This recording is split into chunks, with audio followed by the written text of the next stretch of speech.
तुझसे कहेगा कि तू आगे कुछ नहीं कर पाएगा, पर क्या वो लिख कर दे पाएगा? अपने पैर को सहारा देने के लिए वो ब्रेसेस पहना करती थी। डॉक्टरों ने तो ये तक कह दिया था कि वो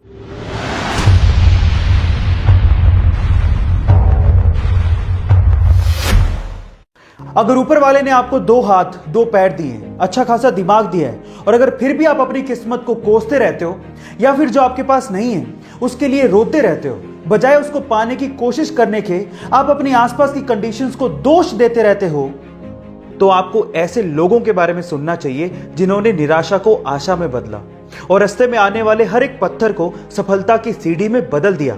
ऐसे लोग जो दुखी और उदास होने से इनकार कर देते हैं, वो मायूसियों और नाकामयाबियों को अपने ऊपर हावी नहीं होने देते। ऐसे ही लोगों में से एक की कहानी आज मैं आपको सुनाने वाला हूं जो आपको बहुत हिम्मत देगी। उनका नाम है विल्मा रुडोल्फ। एक ऐसी लड़की जिसका जन्म गरीब परिवार में हुआ। जब वो सिर्फ 4 साल की थी तो उसे डबल निमोनिया और काला बुखार हो गया, जिसकी वजह से उसे पोलियो हुआ और उसका एक पैर खराब हो गया। अपने पैर को सहारा देने के लिए वो ब्रेसेस पहना करती थी।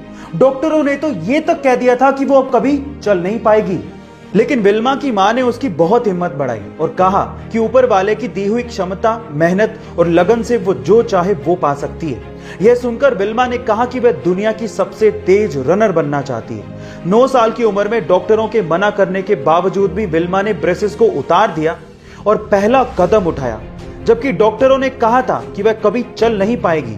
13 साल की होने पर उसने अपनी पहली रेस में हिस्सा लिया, पर वो सबसे पीछे आई। उसके बावजूद भी वह दूसरी, तीसरी, चौथी रेस में हिस्सा लेती रही और हमेशा आखिरी स्थान पर आती रही।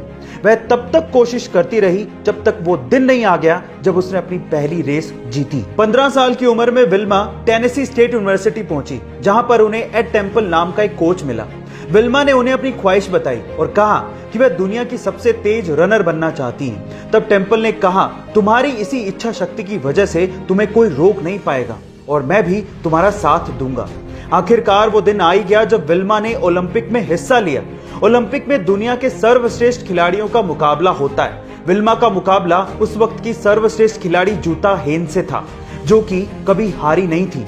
विल्मा और जूता के बीच में पहला मुकाबला 100 मीटर की दौड़ का था और इसमें विल्मा ने जूता को आसानी से हराकर पहला गोल्ड मेडल जीत लिया। दूसरी दौड़ 200 मीटर की थी और इसमें विल्मा ने जूता को दूसरी बार हराया और दूसरा गोल्ड मेडल अपने नाम कर लिया। तीसरी दौड़ 400 मीटर की रिले रेस थी और इसमें विल्मा का मुकाबला एक बार फिर से जूता से ही था।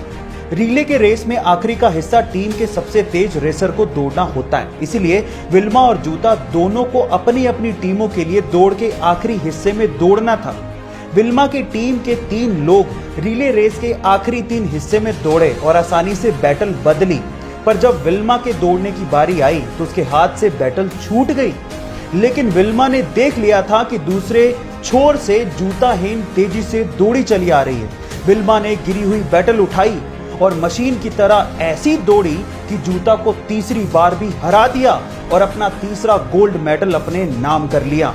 यह बात इतिहास के पन्नों में दर्ज हो गई कि एक लकवाग्रस्त महिला 1960 में ओलंपिक में दुनिया की सबसे तेज धाविका बनी।